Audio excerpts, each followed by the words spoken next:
Everyone. Welcome so much to joining us for the annual Institute for Science and Policy Symposium.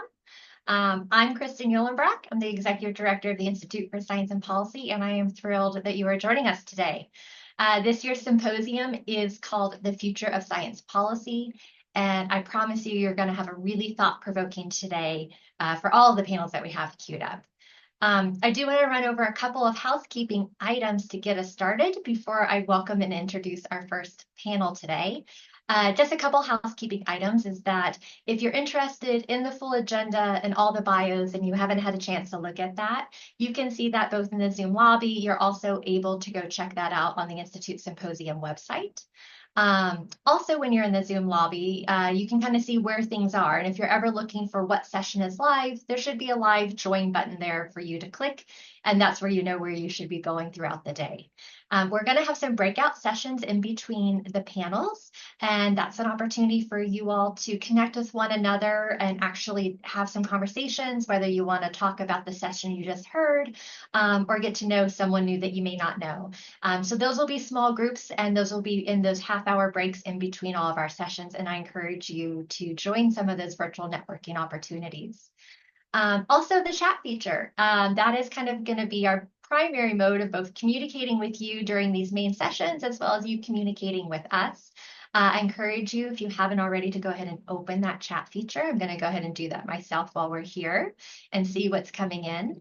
Yeah, that's a place for you to introduce yourself. I encourage you to go ahead and say hi. You're welcome to share your name, your affiliation, anything else about yourself into that chat, get to know one another. That's also going to be where I'm going to have you ask your questions for our panelists. So go ahead and you can drop your questions in there throughout the discussion, and then we'll do our best to incorporate those into the program as we go throughout. Of course, as you engage in the chat, we encourage you to be respectful and courteous of one another. So during our symposium today, we're going to be talking about three critical fields, AI and technology, which will be coming up first here, public health, and climate policy. We're going to talk about the role of institutions. We're going to examine both the policy systems that exist, as well as how are they responding to some of our current challenges. You're going to hear speakers talk about innovations and breakthroughs and really exciting opportunities that they may see happening in the future. For those of you who are curious, we were quite intentional in choosing this topic, the future of science policy, for this year's annual symposium. We knew it was going to be election year when we started planning, and we wanted a moment where we could take a stock assessment of where we've been, where we are today, and where we might be headed. We hope that folks will get a chance to kind of dream big today and imagine the future of where we're headed, all the good, all the bad that kind of goes with that. But for you as our audience, we hope that you'll find some moments of inspiration today. Also that you'll get a chance to just think a little bit more critically about these issues. And that you are a little bit hopeful and you get some ideas about the future and how all of this applies to your own lives or to your own work. Okay, so with that, I'm thrilled to welcome and introduce you to our first panel. I'm going to go ahead and have our panelists join me here on the stage. So our first session. Yeah, hi there. Our first session today is the future of AI policy. We're going to be talking about AI development and responsible governance and looking at all kinds of aspects of today's topics, everything from ethics to accountability to regulatory frameworks and just sort of other big thinking ideas around this. We have three amazing guests who are part of this discussion today that I have the privilege of getting to ask some questions to, so I'll be your moderator. But let me briefly introduce our folks today. We have Justin Hendrix. Justin is the CEO and editor of Tech Policy Press. It's a new nonprofit media venture concerned with the intersection of technology and democracy. Previously, he was executive director of the NYC Media Lab, and he spent over a decade at The Economist, and he's also an associate research assistant scientist and adjunct professor at NYC's Tatum School of Engineering. Justin, thank you for being with us today. Thank you. Great. We also have Merve Hickok. Merve is the founder of AIethicist.org, as well as the president and policy director of the Center for AI and Digital Policy. She's very globally renowned. She's actually not even in the US today right now. She's out traveling the world talking about AI. She's an award-winning expert on AI policy, ethics, governance, and she is deeply engaged in the policy and regulatory frameworks, both in the US and internationally as well. You can often see her and her work quoted in major news outlets. And I read that she last year received a Lifetime Achievement Award for Women in AI. So congrats and thanks for being here, Merve. Thanks so much for the invite. Wonderful. And also joining us on our panel today is Sayash Kapoor. Sayash is a Lawrence S. Rockefeller Graduate Prize Fellow in the University Center for Human Values and a computer science Ph.D. candidate at Princeton University's Center for Innovation Technology Policy. That was a little bit of a mouthful, Sayash, but I think I got it all right. He is actually the co-author of a brand new book called AI Snake Oil. If you all have not seen that, I encourage you to check it out. I have ordered myself a copy. It has not arrived yet, so I'll admit I have not read it yet, but I'm excited for it. It provides a pretty critical analysis of artificial intelligence and helps us kind of separate out the hype from the true advances. He was also named one of Time's inaugural 100 most influential people in AI. Thank you for being here as well, Sayash. Thank you so much for the invitation. Wonderful. Okay, audience, we're going to jump right in. This will be a facilitated conversation, and I'm excited to hear what our speakers have to say today. I really just kind of want to open this up, and I'm going to have everyone maybe provide their own perspective to kick off the conversation, which is when it comes to this topic of AI technology policy and governance. I'd be curious, what's the one big thing that's kind of keeping you up at night through the world in which you view this and work in? I'm looking around. I'm going to maybe ask Justin to kick us off, and then we'll have the others join us too. The one big thing. Wow, that's a difficult question. I think the one big thing that keeps me up at night on this is the extent to which the entire conversation is largely driven by and dominated by corporate interests. This is primarily kind of capitalist venture to build artificial intelligence and to essentially propagate it across the economy and across society. And right now, I think in most parts of the world, it's sort of badly out of whack between the kind of corporate interest, the capitalist interest, and the public interest. So we can get into more of the reasons why I think that, and I'll be interested to hear what my fellow panelists think. But to me, that's the key concern. One of the other things that I'm thinking about a lot right now is the extent to which AI is sort of being sold to us by those corporate interests as the kind of fourth industrial revolution, as this opportunity to kind of leapfrog into a different place for society and into a different, in some cases, economy. And I'm not certain we have the evidence to suggest that that's true yet. If this is a sort of innovation that may in fact change the way we live, the way we work, the way we interact with one another in the same way that some prior innovations did. You think about things like just electricity or the car. We'll see when it comes to artificial intelligence if it ultimately has that kind of impact. So I'm thinking about, I suppose, corporate narratives. I'm thinking about, impact on society. I'm thinking about the public interest. Merve, why don't you share what's the thing that keeps you up at night, and then Sayash too. And it feels like Justin and I could drink together. Well, the same things are keeping us at night. I think for me, the widening gap between tech companies, academic labs, and public sector in terms of resources and know-how.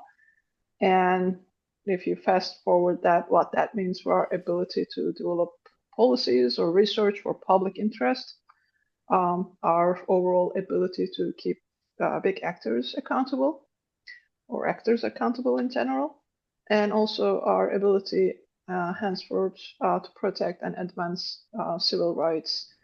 And I think that the lag or the gap between resources and know-how is really critical, especially also when it comes to public sector. More looking at like how AI is embedded into public sector infrastructure. And how do we, like, what kind of questions that we ask? Do we even ask questions? Do we know how to do due diligence for AI and bringing it into public sector? Believe it or not, United States federal government has more than 1,200 AI systems in place, only in the civilian agencies, but we don't have AI-specific due diligence or procurement guidelines. So these systems are already in the infrastructure, and once they're in the infrastructure, and once this gap widens, we don't have ways to get them out, even when they start harming civil rights. Yeah, similarly, I sort of echo what Justin and Merve just said. I think the specific thing that sort of is interesting, but also keeps me up at night sometimes is, on the one hand, we have tech companies telling us that AI is powerful enough that it'll kill us all. So there have been concerns that, AI is the next threat of extinction to humanity, that it is so powerful that, we don't know how to control it. We don't know how things won't get out of hand with a technology as powerful as this.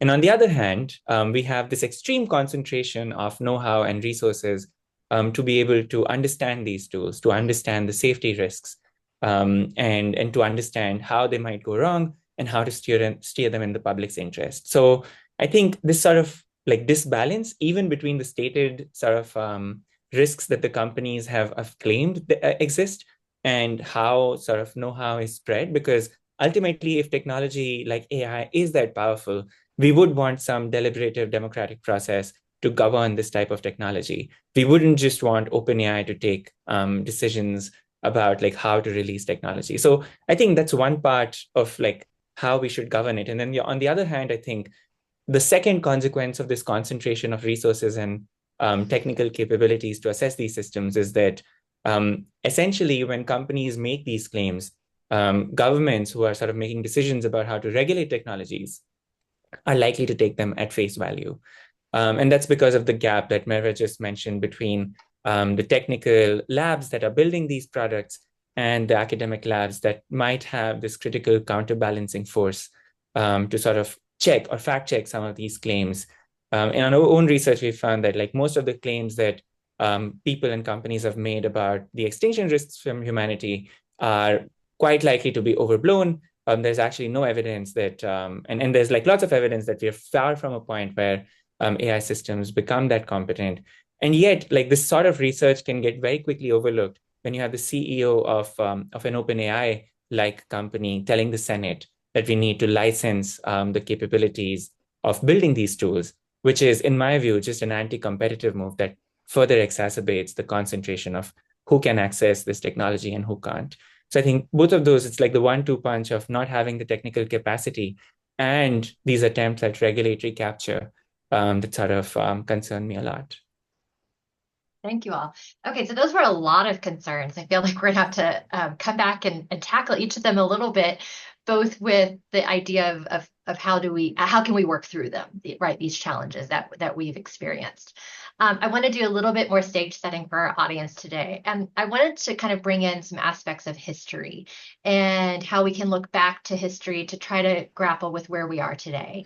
Are there any sort of parallels that you all would look to, whether through a technological advancement or otherwise, where we have seen something rapidly grow? There's a lot of uncertainty around it. Systems are moving quickly. We see these gaps between, knowledge and who has the power and what we're trying to do from a governing sense and adoption from society.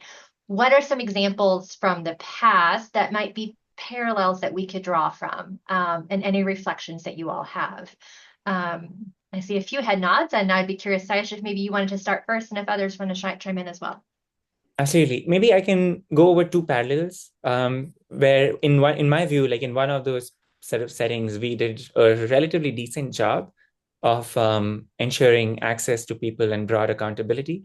And in the other, in my view, again, I don't think we did such a good job. And the examples are the internet and connectivity, and then social media about a decade later. So with the example of the internet, I think from the get-go, one thing that was prioritized was this decentralized access. So things like the internet protocol allow essentially anyone across the world to set up their own web server and to access the internet, to put up their content online. And of course, there were issues and there were kinks along the way that we sort of figured out. But broadly speaking, I think we are in a state today where we can say that, 30 years ago, when we were writing the internet protocols, the broad vision that we were thinking about has been somewhat successful. Of course, there are concerns about concentration at the internet provider level here in the US. But if we look globally, I think we've done a decent job at improving the rate of connectivity, improving how quickly people can get access, improving this broad ability to get on the internet in the first place. In contrast, for social media, I think, which was this other technology maybe like 2 decades ago to just in the last decade in many places in the world, I don't think we were able to do this. And in my view, one of the main reasons for that was this concentrated sort of platform. And this was the way that people started accessing social media. So if you ask someone across the world which platforms they have access to when accessing the social networks, it is likely to be one of a small handful of platforms. These platforms dictate what constitutes acceptable speech. They set the boundaries for what you can and cannot say. They also govern how people are sort of treated online. So, for example, the content moderation systems that we have in the US and in Europe are far better than those we have in the rest of the world.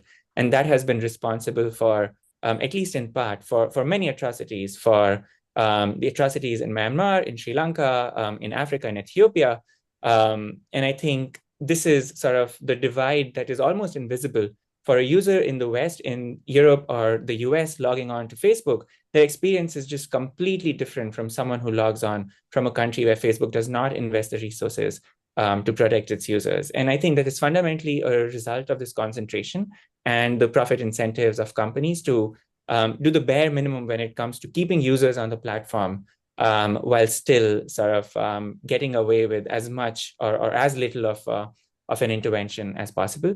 And so I think when it comes to AI, these are sort of two broad analogies. Of course, all analogies can be misleading. But in this case, it's useful to think about what the lack of concentration when it came to the internet protocol bought us, what we lost when platforms were the sort of bottleneck through which we were accessing social media, and how do we want to shape the future of AI in a centralized or decentralized way, and what are things that we might want to adopt from both models in some sense. Maybe I'll jump in again. I think in terms of the recent, more rapidly adopted technologies, Sayash is spot on with connectivity and internet connectivity and social media. If we expand the timeline a bit longer for maybe not so rapidly adopted technologies, but technologies that have significant impact on our lives in our society, I think we can also draw a parallel to those regulated products or sectors where we're looking at safety at large, such as road safety, aviation safety, civil engineering, etc. In a lot of these cases or domains, we learn from mistakes, and sometimes these mistakes resulted in significant casualties. And we understood that we needed to put safety and liability measures in place. And eventually, over time, with those governance, accountability, liability, and safety measures, with those guardrails, these products became more probably beneficial. And they are scientifically valid as well. We know how to, for example, check the integrity, stability of a building, of a bridge, or the aerodynamics of a plane, etc. We are not independently, we don't need to, or we're not in a position to independently verify each time we're getting on a plane, on a car, in a building. There is trust in those safety and governance methods. So I think we can also, as we're looking at policies, safety and governance at large, with a longer arc, we can also look at that, look at those products, and accept that guardrails make these products better. They make them safer, and they made it more attractive to consumers and businesses to adopt and invest in. Perhaps I'll just say, I think Sayash and Merve hit, most of the major ones. I mean, we can look at other examples, from the past of moments in time where there were, big industrial investments, things like the railroads, perhaps, or I mentioned earlier, cars and infrastructure, road infrastructure that we built, certainly in this country around the turn of the century. These moments in time where there were big industry efforts to kind of use new technology to change the way that we do commerce, to change the way that we live, to change the way we transport goods and services and people. All of that kind of intersected with state power and questions about, as Sayash put it, especially concentration of power, the concentration of industrial power. We saw big monopolies form. We saw efforts by the government to essentially try to restrain those monopolies. There's always an effort to kind of think about how you kind of balance the public interest with the corporate interest. And it strikes me that we're at another point in time where that's become very, very necessary. One of the interesting things that Sayash made me think about is the extent to which right now these few large AI companies, we can name them on one hand, really, the Googles, the Microsofts, the Facebooks of this world. The extent to which they essentially dominate this field, the extraordinary capital requirements to train the next generation of models, to go about building and acquiring all of the necessary materials and setting up the infrastructure to build the next generation of AI technologies. In many ways, governments have become kind of clients to this activity. And I think in a lot of ways, they're sort of saying, listen, unless these companies succeed, we can't succeed as a the US government can't maintain its security promise to the people. It can't maintain its promise around kind of economic development. So we're beginning to kind of see the state sort of put all of its eggs in the basket of AI to protect us, to maintain supremacy, whatever that means, in military or strategic advantage or economic advantage. And I think that's a very interesting moment. And it seems to be, the case that that's sort of happening very, very quickly. And you see even in Europe and in other places around the world, concerns about any effort to regulate AI, might put you on a back foot when it comes to military or economic or strategic advantage. So this kind of question about corporate versus public, power, public interest, feels like it's just, at the core of everything.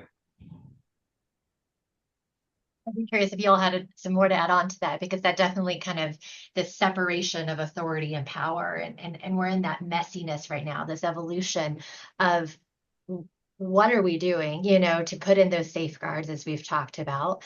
Many of you are talking about that, right? You're both advising governments, you're trying to think through it, you're understanding, because you can see where there are risks, and we're going to talk about benefits here too, people, but where there are risks and threats. And so Merve and Sayash, other thoughts to what Justin was just talking about there? One thing I would add is like the incentive structures, right? So especially for these big companies where the power is concentrated, where the resources are concentrated, they also are public companies, are publicly traded companies with publicly traded stocks, right? So there's the like shareholder element. Yes, the CEOs hold a lot of power, but they also have responsibility to the shareholders. And sometimes those more market power, more profit, etc., incentives or goals don't necessarily align with public interest, at least in the short run. If you're looking at with a longer term, longer arc in mind, yes, it would make for those shareholders. It would make sense for those shareholders as well, for these companies to be more responsible, to put more safe or more trustworthy products out in the market, because it eventually impacts the adoption rates. It eventually impacts regulatory fines, environmental impact, you name it. But because we're looking at quarter to quarter, annual earnings, annual earnings, the time frame or the range of incentives versus like benefits and incentives is not aligning with the public interest, and I don't think we have that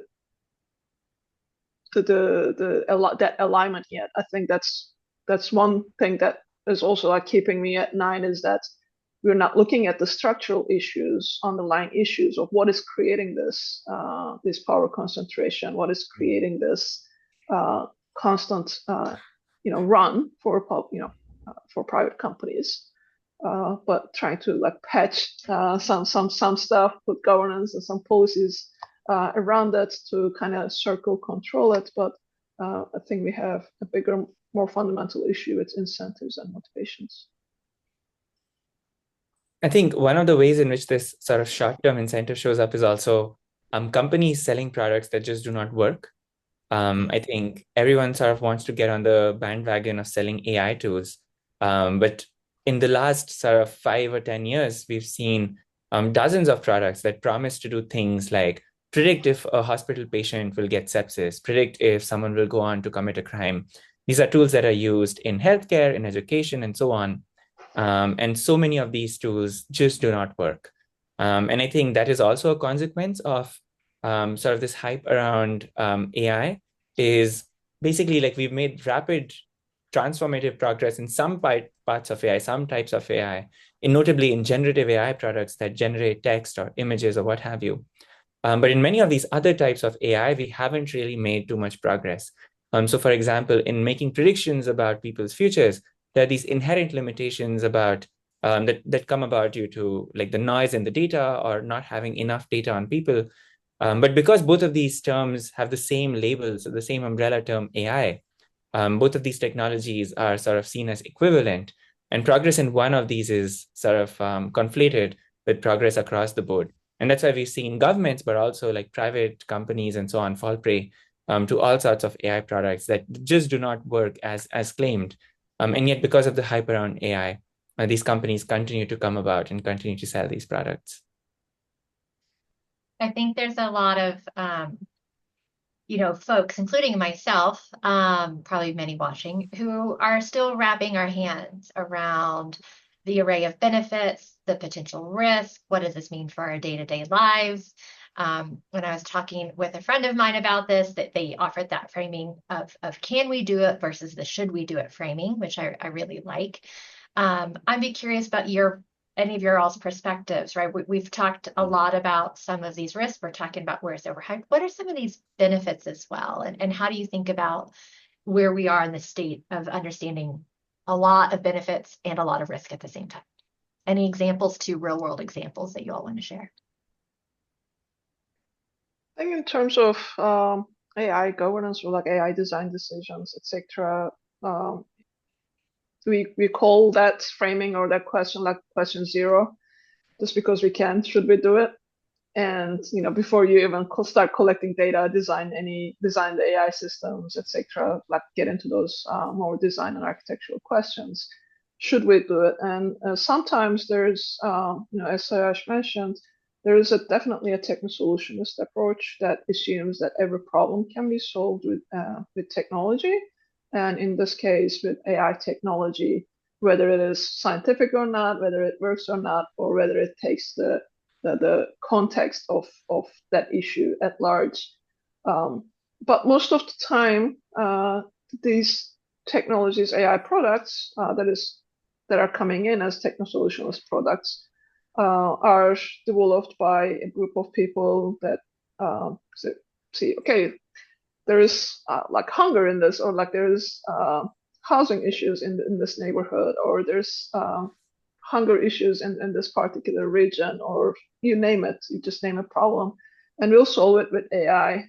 It will be the best thing. It will be the solution, not necessarily taking into account the context of the historical or structural issues that caused that housing issue in the first place.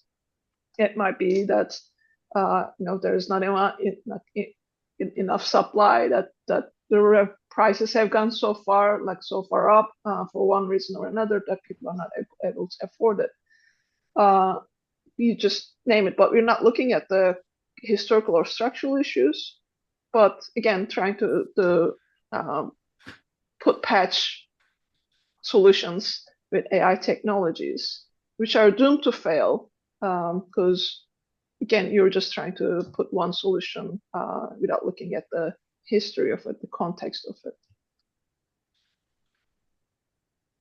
Maybe I'll be a bit of a contrarian to something Justin said in his first set of remarks, and say that actually I do think in like the next couple of decades, AI will become sort of indispensable to most knowledge workers. So like people who think for a living, broadly speaking.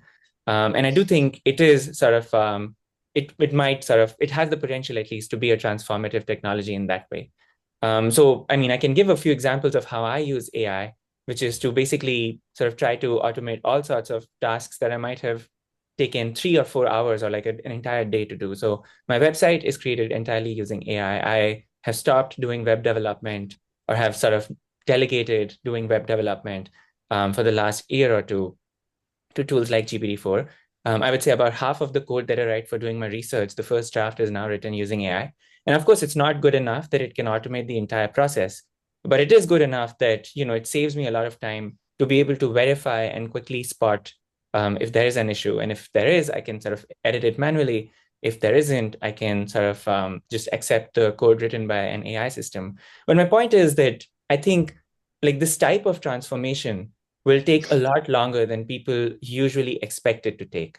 So it's not just that we have this sort of AI tool that is present somewhere that you can access on a website, and that's enough for the economic benefits of AI to unfold, but rather that the time when we sort of start seeing these economic benefits unfold is when these AI products are diffused across society. So I read this very nice book, which I would recommend to everyone interested in the subject here, just called Technology and the Rise of Great Powers, which basically puts forth this theory that for general purpose technologies, for technologies that can be adopted across many different domains, the way the economic impact is realized is when these technologies are diffused through multiple productive sectors of the economy. And so if you want to look at how AI can be sort of useful in this way, it won't happen in like the next years, it may be not even the next decade, but it'll only happen once we have the right tools for adopting AI in healthcare, whether it is for like transcribing notes or figuring out how doctors can save time in housing, in employment, when you have sort of all of this administrative work outsourced to AI systems in education, when we figure out what the right tools are to enable learning.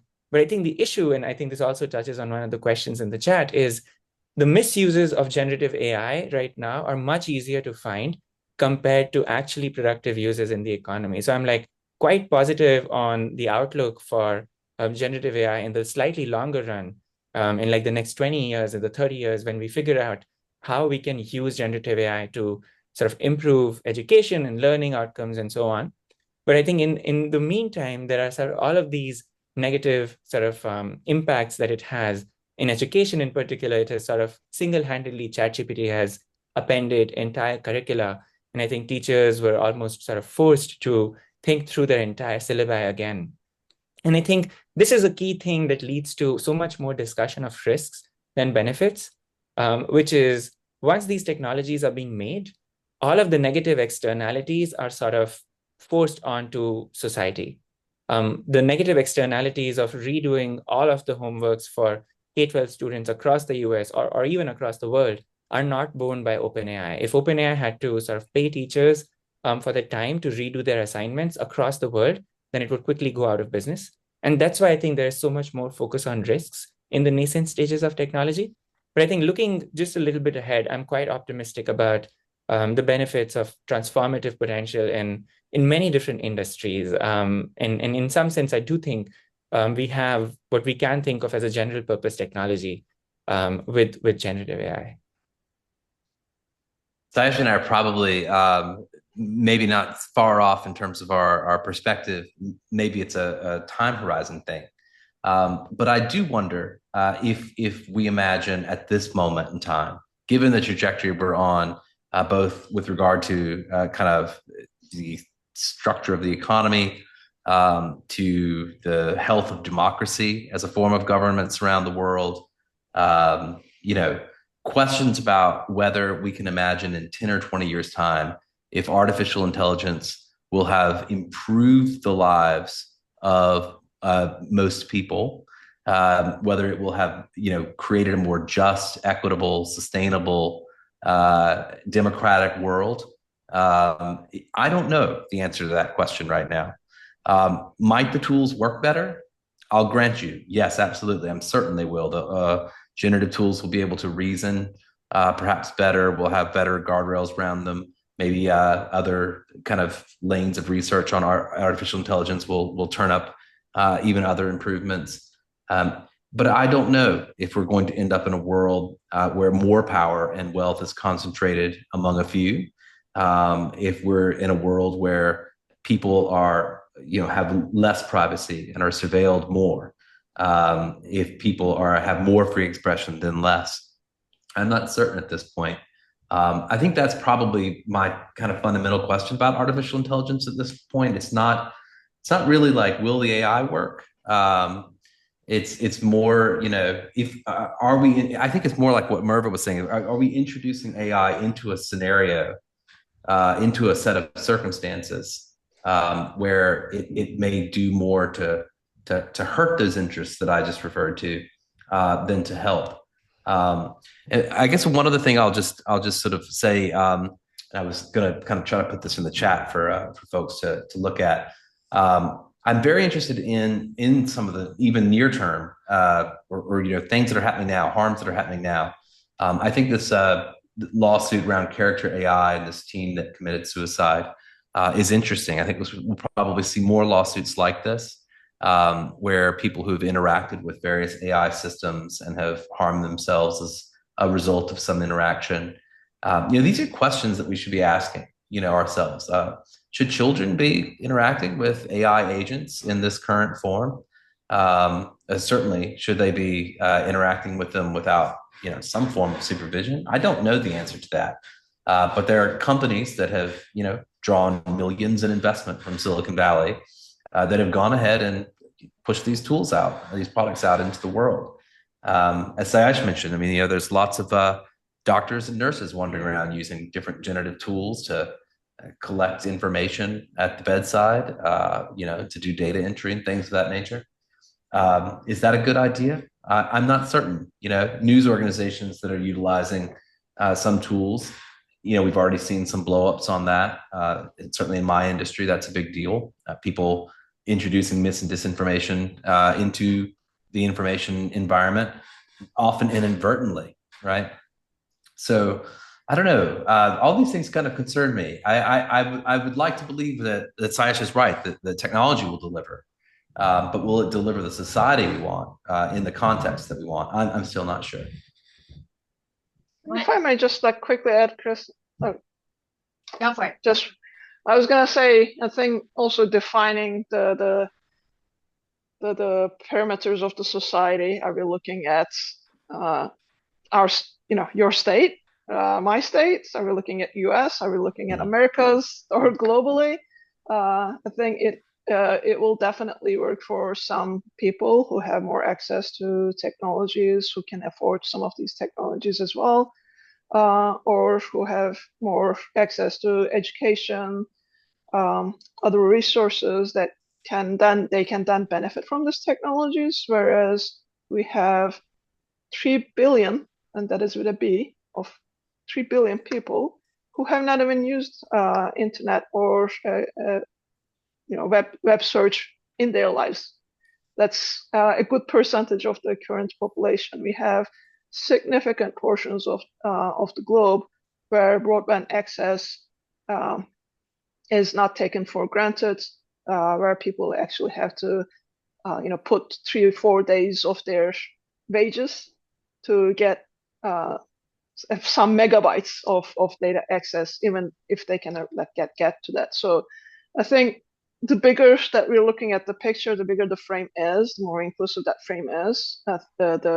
We are seeing the larger and wider divides, and I personally do not see, at least in the short or the middle term, those gaps being narrowed by generative AI, or the benefits that it will bring, or AI will bring. If anything, I think at least in the short and the midterm, those gaps will widen.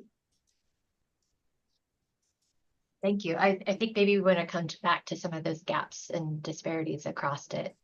I wanted to pick up on something Justin was talking about and get your all's thoughts on it too, because it is relevant to some folks here in the chat. And it's a little bit about the future of societies and structures, and where we have thought about the role of critical thinking and critical writing. And how does this tool come into, are we outsourcing some of that, right? This comes back into that teaching lens and the youth lens that you all have brought up. Is that how big of a concern is that? How should we be thinking about that in as far as that future societal impact of that could have, as far as, not teaching some of these really important skills?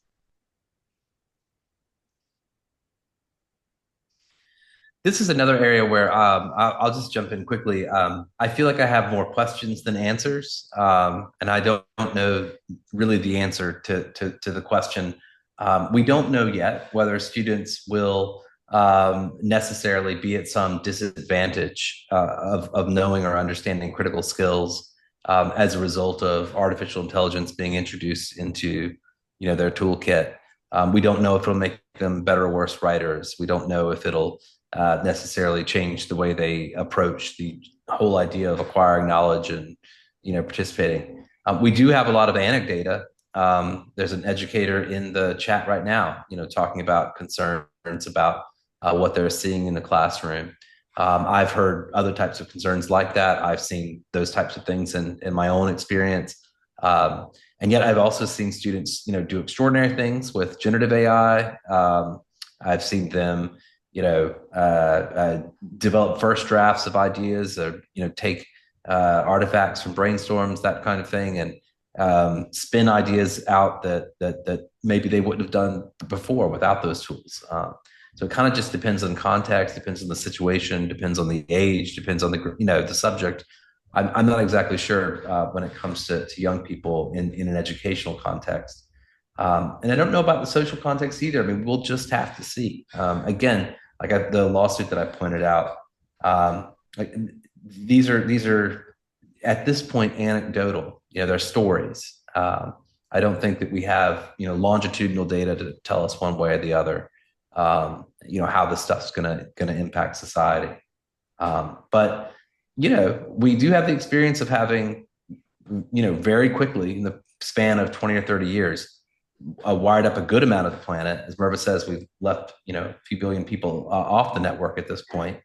But we've seen that that's changed our societies. That's changed the way that we interact. It's changed our politics, our relationship to power, and had profound impact. So I don't know. We'll probably find out, maybe more on the timeline that Sayash was talking about, that sort of 10 to 20 years. We'll probably be able to look back and say, here's how it changed things. I think one of the things that sort of from Justin's answer that I think pops out is there is just so little information about how people actually end up using generative AI systems, because a lot of it is proprietary, that the only people who can at this point do the research of the impacts of AI on children, or the impacts of using AI for solving homework problems or whatever, are these companies themselves. And I think we have had a very similar situation occur in social media, where we actually don't to this date know the precise impact that Instagram has, for instance, on the comparison crisis, or how it affects people's self-images and so on. We have very small studies, but the sorts of studies we need to do in order to understand this impact of technology on children or on society at large, the data to do that just does not exist with people. So I think one alternative to sort of waiting to sort of find out what the impact of these technologies might be is to push for legislation that requires companies to do this type of research, or to push for data access for external researchers who have the right incentives to understand the impacts of these technologies. And I think without it, my sort of assessment is we might simply like continue to misunderstand or not understand the impact of AI on kids' well-being or on society more broadly. But that is like a concrete point where things can be improved through policy. Great. There's a couple questions here from the audience that touch on another aspect of society, which is work. Folks asking specifically about, people who don't want to adopt AI, but it potentially coming down into the marketplace or into various jobs. What sort of impact do you all see there about how it could be seen in the workspace? Whether is it regulated? Is there a way to protect workers' rights if needed? How would this play out? I think there are different elements of AI, and like when we say AI systems, are we talking about, for example, worker surveillance systems that are imposed upon the workers, or are we talking about AI as like an exploratory tool that that you can do data analysis and do different research and data manipulation for your work, or are we talking about generative AI? And like whether that is going to be pushed down your throat at work. I think that being more specific is helpful in this situation, and do like for scenario planning. For specifically for generative AI, that takes, any one of us can go online or like download one of these apps, open or free apps and use it. But for an enterprise adoption of generative AI systems, that is a significant investment for enterprises, for organizations, public or private.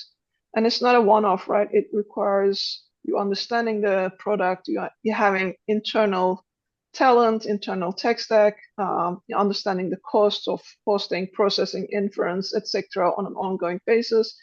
You need governance. So enterprises don't make, as far as I can see from the ones that I talk to, don't make generative AI investment decisions lightly, even though there's a lot of hype. So they're still trying to understand the risks, the cost, the investment that goes into it, and how much of that they can actually foresee, and the impact on their organization. So in that sense, I don't see any of us being forced to use generative AI by our organizations anytime soon.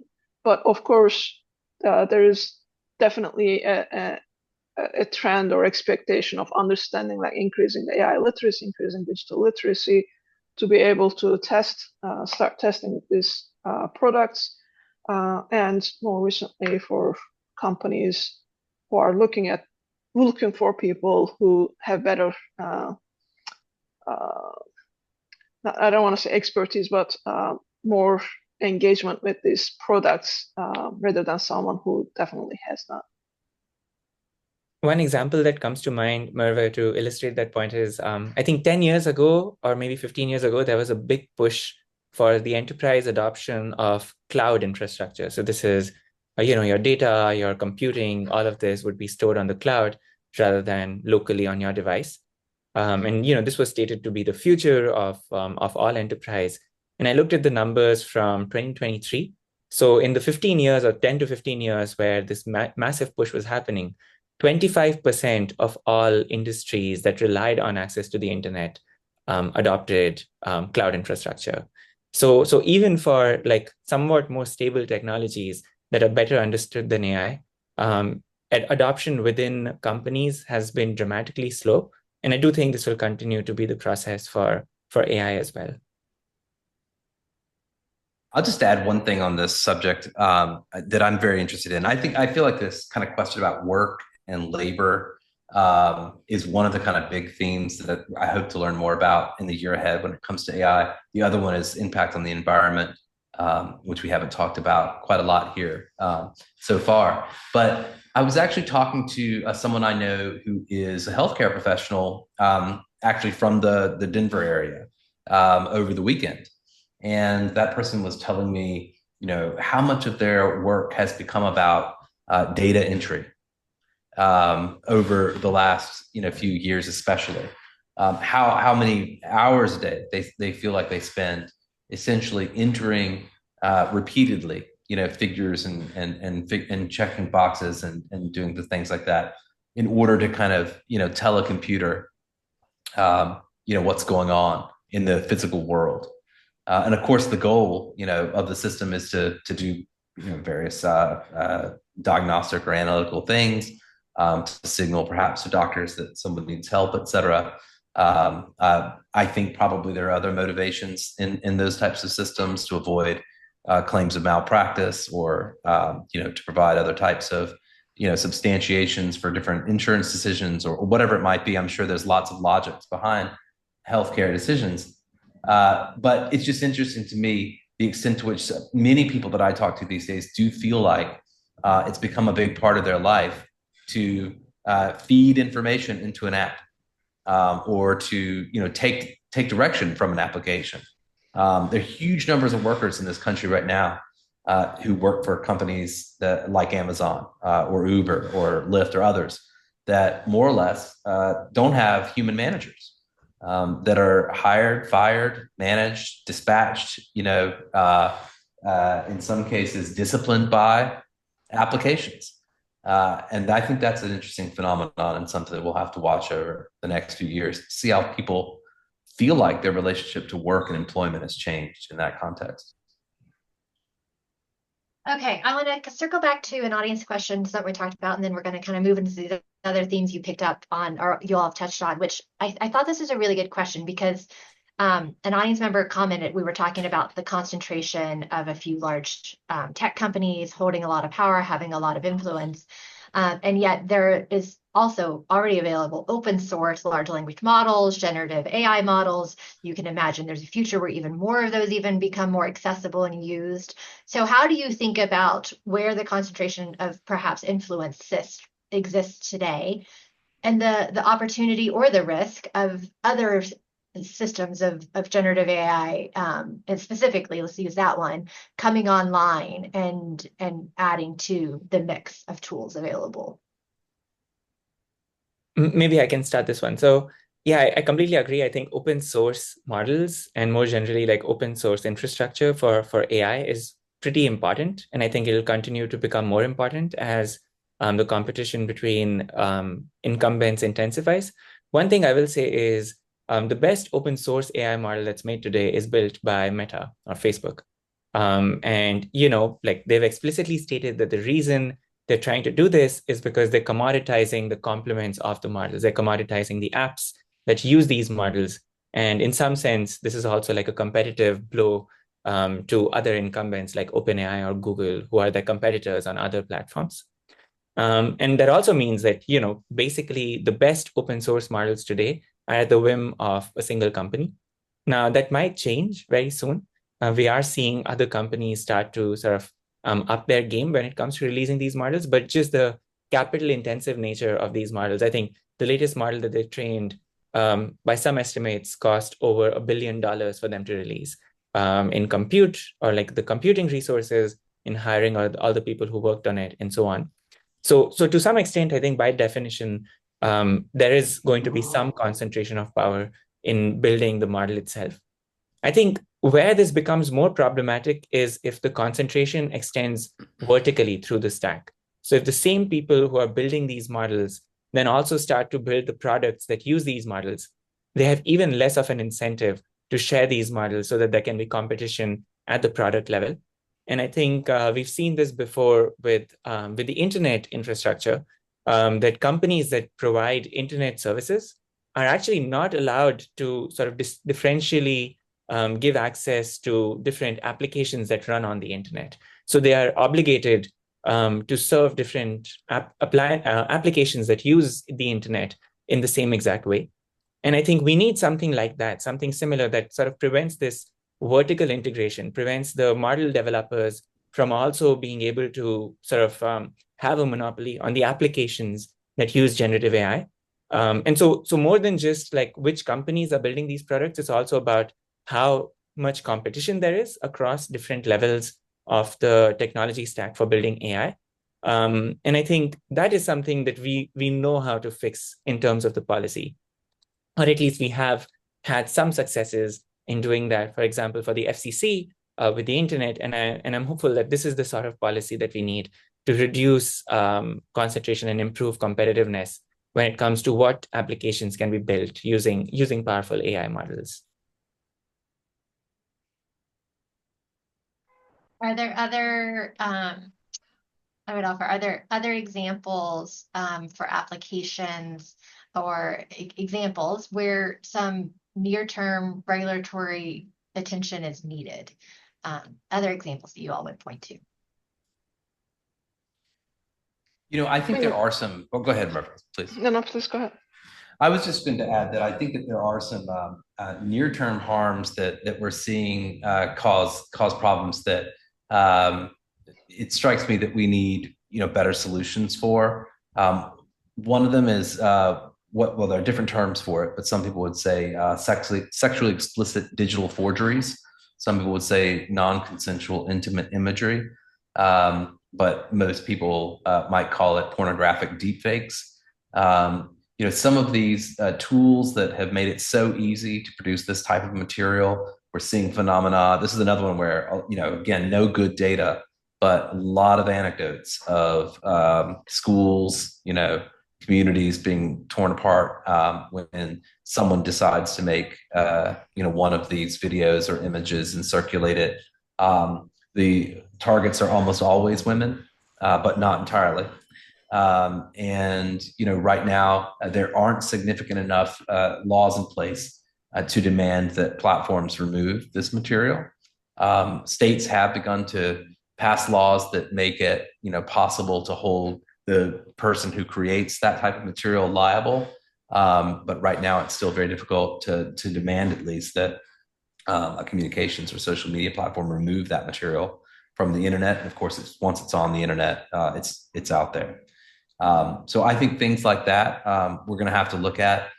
There's also an enormous amount of effort that's been put in lately to election-related issues. And I understand, by the way, on that last subject, I understand that the Take It Down Act just passed the Senate yesterday, which is something that the listeners, if they're interested in that last point I made, might want to look in. But this question around election issues has run headlong into the First Amendment in some cases. And so questions over veracity of content, political campaigning messaging, I think that's going to be complicated. Yeah, I was going to say, in terms of what other examples or domains that we might need this AI governance, I would add to it that we already have some sort of governance that we need better enforcement on and better monitoring. For example, the likes of Civil Rights Act and Title VII non-discrimination, and how some of the agencies in the US, like EEOC, like Housing Commission, etc., or Fair Credit Act, prevents discrimination or discriminatory outcomes, adverse outcomes. But we are seeing a lot of AI systems, whether it's in employment, housing, healthcare, credit scoring, access to insurance, etc., where we see the adverse outcomes, but we're not able to keep the actors accountable yet, because either the agencies do not have enough resources, enough know-how, or we hit the wall with proprietary nature of these products, where the courts cannot force them to disclose some of the algorithms or some of the design decisions behind them. So I think for our existing regulations, existing agencies where this is already happening, discriminatory outcomes are already happening, we need better know-how and better enforcement mechanisms. And then, to Justin's point, where our existing regulations and agencies fall short are really related to liability and deepfakes and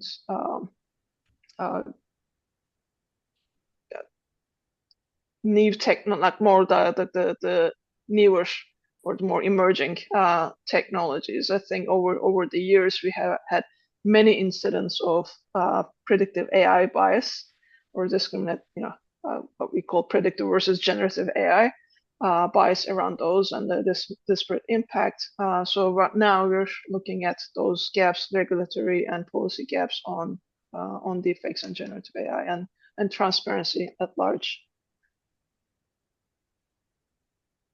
I want to kind of build on Merve's point there, get you all thinking about, there's this tension, right, of we need these regulatory frameworks. We don't have all necessarily the right resources or knowledge or people in place to even understand what is needing to be regulated and the risk that is presented from it.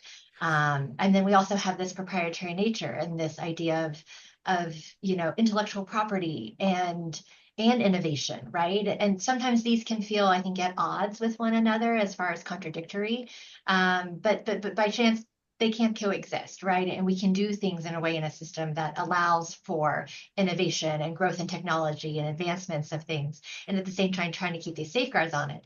It's a very hard, difficult tension. I'm sure this is like, many theses and dissertations and lots of work and writings and people's whole careers and jobs on it. But I'm wondering if you all would comment a little bit on that, about what we see as that sort of where we are today, that appropriate level of protection that we can be providing to allow for this adaptability as technology changes and as things evolve. Like any sort of, I don't know the details of the Take It Down Act other than what you've talked about, but when we think about what we should be doing as a society, as policymakers, what is it? Why there's some low-hanging fruits and some things that we should be putting in place? I mean, maybe I can start, although this is a subject that is very much in Merve's ballpark. But I think one of the best things that governments can do here, frankly, is setting standards through procurement. The US federal government, for instance, is one of the biggest purchasers of technology. And one of the sort of tensions that you highlighted often arises when you force companies or compel them to disclose certain things about the technology. But if you set it as a precondition for procurement, if you set it as like a standard that a company must follow for the federal government in the US, for instance, to buy the technology, then that is not an example of compelled speech because companies are entering into a contract with you voluntarily. And I think the US government has used this approach multiple times over the past many decades to proactively set the standards for responsible tech or lack of concentration and so on. One example that comes to mind is the Office of Management of Budget in the United States requires that the software that they procure be open source. And I think a similar requirement underlies many other federal procurement standards as well. And that has led to the de facto approach to the vendors who are selling these tools, being that they sort of open source the software they're selling the government.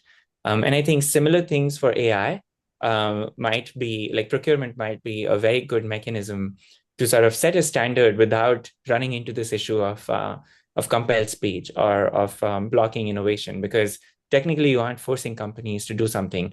Only if they want to enter into a contract with the government do they have to comply with these standards. That's always +1 to procurement, or procurement using as a lever to set standards and to set better practices. I would also add, like in terms of other measures, other protections available, I think we can also draw good parallels from the likes of cybersecurity audits or tax audits, financial audits, right, where trusted parties can go into an organization. Pretty much everything has to be open to them. They can run their tests, independently verify, test, verify. And then they put out an outcome saying, hey, is an independent financial auditor or like a public accountant doing this on behalf of the public, I can confirm, I can validate, I can verify this is what happened. And if there are issues, those are publicly disclosed, but the person is not disclosing everything that they've seen in the organization, right? So we can have a similar structure where the companies can provide that or can be mandated to provide this independent access for public interest that go in, do regular audits, regular oversights, and then that would provide us with some sort of transparency, again, in the public interest as well. And I think a third thing would be the same companies have multiple models that they deploy depending on which jurisdiction that they deploy, right? So, for example, if you're deploying an AI product or any algorithm in Europe, you have to abide by data protection regulation, and there are certain things you can or you cannot do. You have obligations. But in the US, in many states in the US, because we don't have a federal one, and in many states we don't have the same level of regulations, they can do whatever they want. So it's not an issue of technical hardship. It is not an issue of, I cannot do this because of my business, for business reasons. They just choose not to deploy the same level of protections in one jurisdiction over another because they're not mandated to do so. So I think finding those, jurisdictions, obligations in other countries or similar models, similar practices in other countries, and as consumers, as policymakers, demanding the same level of protections to be applied because they're already doing it somewhere else, can also be a lever. Justin, I wonder if you wanted to comment too. Thank you both, Sayash and Merve. You posted, I haven't opened the links, but I see the one has Colorado, and we had a recent bill passed, right? That was kind of the first at a state level, particularly even above the federal level, that was trying to put some safeguards in place, right? And the interesting thing, what I remember obviously about this bill being in Colorado myself, was that it was a very first step, but it wasn't great. It's not perfect. It has flaws. It needs to be better and improved upon, but that we're taking initiative. I'd be curious, whether it's the Colorado bill, Justin, or something else to add to the conversation. What are you seeing as far as the adaptability of important regulation happening and also it being the right size? Yeah, I mean, just to some of the points that have already been made, privacy protections in the AI age, privacy protections should be fundamental. Knowing how your data is handled, how it's fed into systems, how it may be used to determine all manner of outcomes for you in your life. That seems to me to be very, very important. And of course, in the United States, we don't have any comprehensive privacy legislation. We're nowhere near the kind of comprehensive AI legislation that Europe has passed. And, kind of to Merve's point, some of this stuff just seems like table stakes in a way. Some of the pieces certainly that are in place in Europe seem like table stakes, although people, would argue about, whether GDPR has been effective, et cetera, et cetera. We could have that argument. But on some level, a lot of that's lacking. That's not the case necessarily in Colorado, to the extent that kind of protects you as citizens of that state from this broader context that we're in. A lot of that depends on, of course, enforcement, and it depends on whether your laws are actually put to use in certain circumstances. But you do have privacy legislation in Colorado, and you now are, I believe, the first state to pass a comprehensive AI legislation. I don't want to myself comment on its efficacy. I don't think we necessarily know that yet. We'll see. I understand, yes, some people feel it went far enough, some people don't, et cetera. You also, I believe, have just passed some kind of amendment to that act, which is your Privacy Act, that also protects neural data, which is interesting, right? So Colorado is thinking about a next generation of technologies when AI may interface more directly with us through brain-computer interfaces. So Colorado, in a way, is kind of out in front on a lot of these questions among U.S. states, kind of out there with California perhaps Washington State and some others kind of thinking about the future. So, it's interesting to think about watching what happens in your own state there, and the extent to which you feel that these issues are being addressed in your local context. Okay, we've got maybe 15 or so minutes left. So I want to hit on a few big things, and definitely if there's other audience questions in here that you all really want to make sure we cover, drop them in now. But I want to come back to kind of where we started when some of you were talking about some of the threats that generative AI and other sort of tools could have to democracy or democratic values in our society. We've talked a little bit about some of those threats. We've mentioned elections a little bit.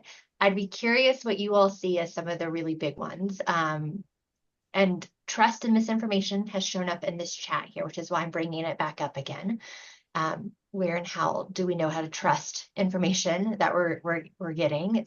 That is getting extremely more complicated. We're seeing misinformation, disinformation even really start to abound and potentially become even a bigger challenge. So that there are a lot of risks and a lot of threats there. I'm curious what some of your big ones are here. And on the flip side, if you do that, I would also love for you to offer, is there an opportunity where we can see some of these tools really be used for good? And so maybe if that's both sides of the coin framing, when we think about some of these big democratic values. Yeah, and I think if we define democratic, if we define what falls under democratic values first, because that's the mission of my organization, Human Rights and Democratic Values.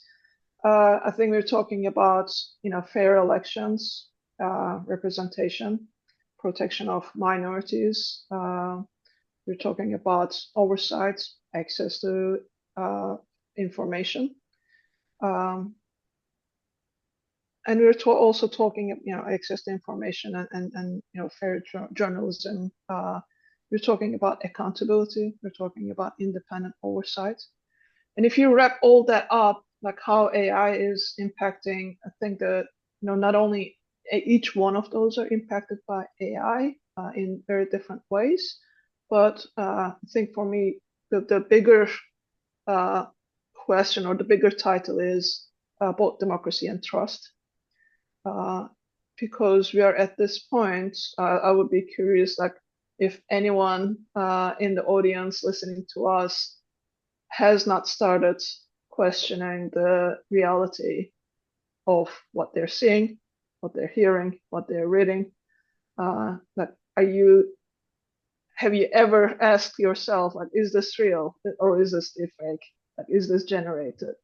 We are coming to that that moment in time where we're questioning it, and if you question everything that you hear, you see, especially in a polarized political environment, then that really rips apart the fabric of society and the fabric of trust at large. And I don't want to be like a dooms sayer here, but I think that is a big call for all of us, action for all of us, to understand why this is so important, why we need to act now, and why we cannot afford for delayed policy, delayed citizen action, delayed consumer action, delayed government involvement in this.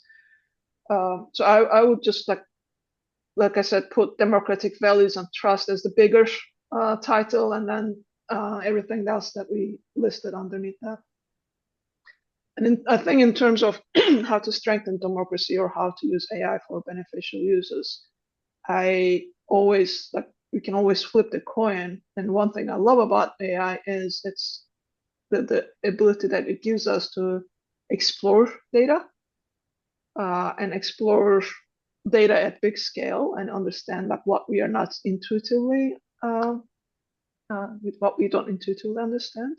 So I think for exploratory reasons, whether it's we're exploring and finding out structural biases or structural issues, inequities, etc., in different domains, or whether we're finding out that we don't have data to even analyze in certain domains, I think AI is really beneficial, and that's like like I said, one of my favorite areas for reuse.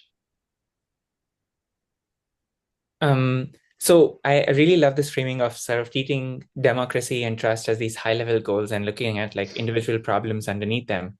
So maybe I'll go with one problem that I think is like real and like we should be concerned about, and one problem which I think has been at the very least overplayed, if not like a distraction from the real issues when it comes to AI and disinformation.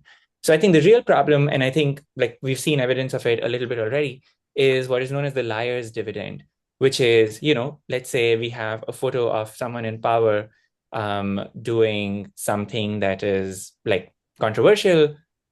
This photo sort of goes viral, or people are questioning them, and they can just claim that this photo is AI generated. We saw this happen when Donald Trump claimed that one of the Harris Walls rallies had an AI generated crowd because like he did not believe the crowd sizes were real.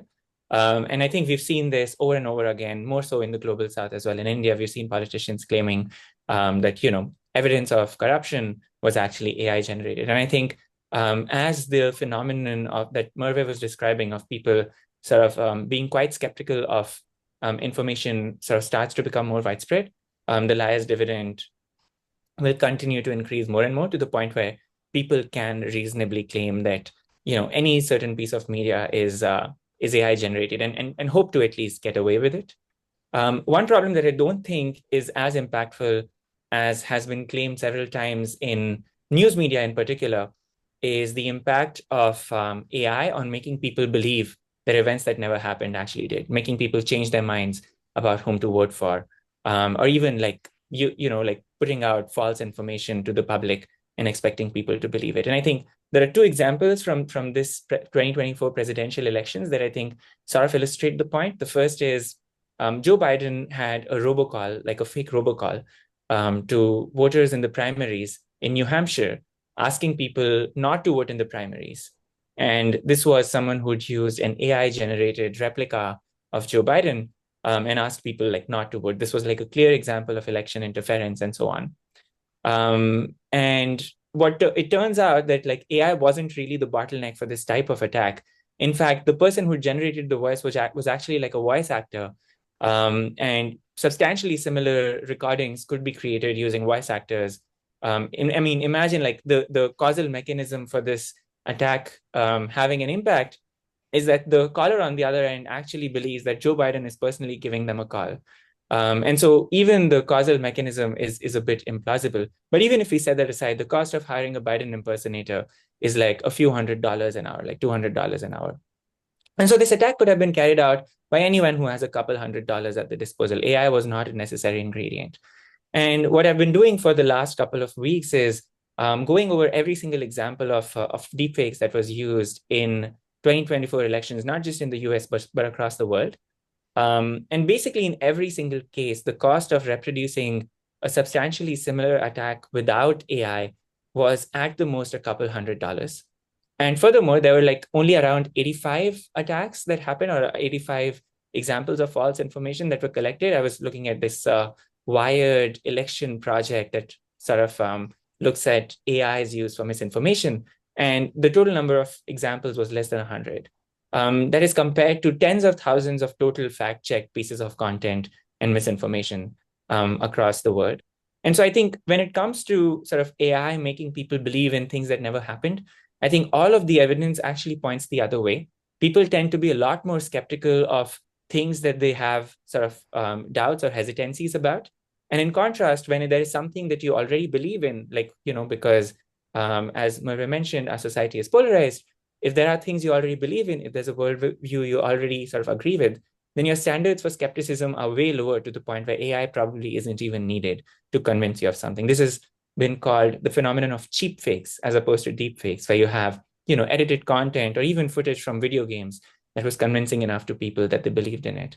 So I think for all of these reasons, like, I don't think AI dramatically changes the cost of getting people to believe in things that don't happen, because in most cases, our response to new information is to increase skepticism, unless we already agree with it, in which case our skepticism is already very low. So in neither of the cases, AI plays a major role.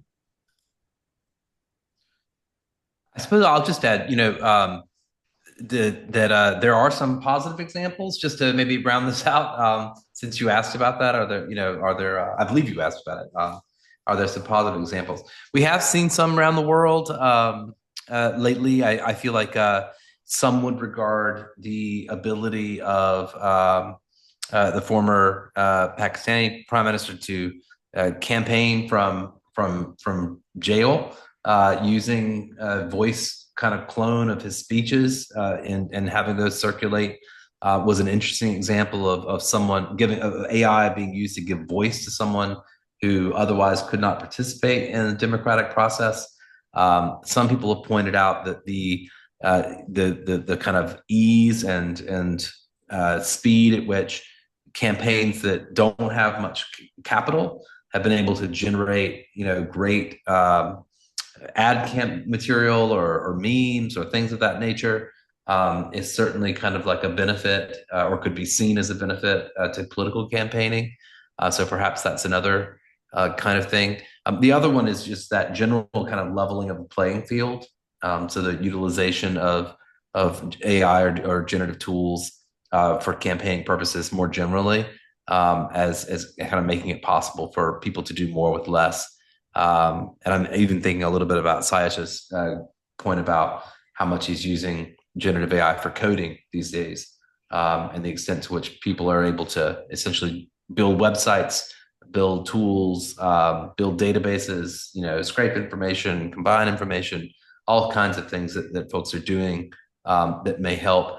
And the other, I think, interesting area that I kind of look at is potentially a positive. There's a lot of talk right now about participatory democracy, systems that are using different kind of recommendation algorithms and other types of mechanisms to try to help people engage in democratic discourse or come to consensus in new ways, but potentially at scale. I think that's all very interesting and stuff that should be looked at. There's some folks that are very interested in whether and how some of that thinking can be possibly deployed on social media platforms to address issues like polarization or help people come to consensus on matters. But I don't know. Does all of that stuff, kind of add up to good news for democracy? I'm not sure. Totally agree with Sayash that I think that the kind of concerns around the kind of nuclear deepfake that everyone would see like this fake Joe Biden video and suddenly the election would be thrown or something like that. That hasn't materialized, at least not yet. Certainly not in the United States. But are there other ways in which AI is kind of like challenging the kind of epistemic fundamentals to some of Merve's point? I think so. There's some research on that, on kind of questions, especially around. I'm very interested right now in questions around AI-powered search. The extent to which AI-generated search results may contain, kind of misleading or false or just kind of like marginally wrong sort of information. I don't think we know quite what that does, right? To have this sort of like authoritative knowledge panel presented to every Google box that, every search that may within it contain stuff that's just not quite right. And it's impossible to tell.